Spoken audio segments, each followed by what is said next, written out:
আমাদের শিল্পী সমিতির প্রত্যেকটা সদস্য সমান, এখানে কোনো ভাগ বিচার নাই।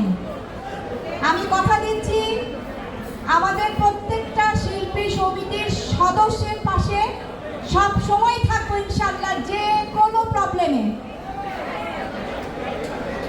এবং আমি খেয়াল করেছি অনেক জায়গাতে অনেক প্রোগ্রাম হয়, নাচ হয়, গান হয়, এবং সেখানে কিন্তু আমাদের শিল্পী সমিতির অনেক ডান্স ডিরেক্টর আছেন যাদেরকে ডাকা হয় না।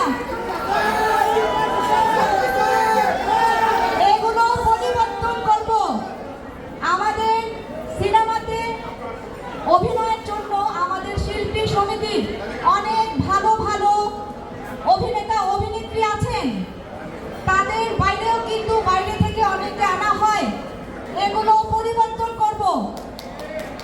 যারা কাজ হবে আমাদের শিল্পী সমিতির সদস্যদের নিয়েই করতে হবে।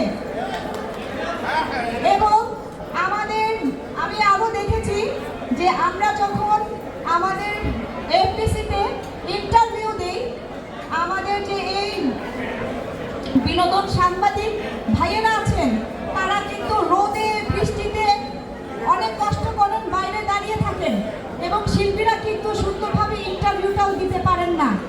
সেই বিষয়টাও আমরা মাথায় রাখবো এবং তাদের জন্য, তাদের ওয়াশরুমে যাওয়ার জন্য, তাদের একটা রেস্টরুমের জন্য এই ব্যবস্থা ইনশাআল্লাহ আমরা করব।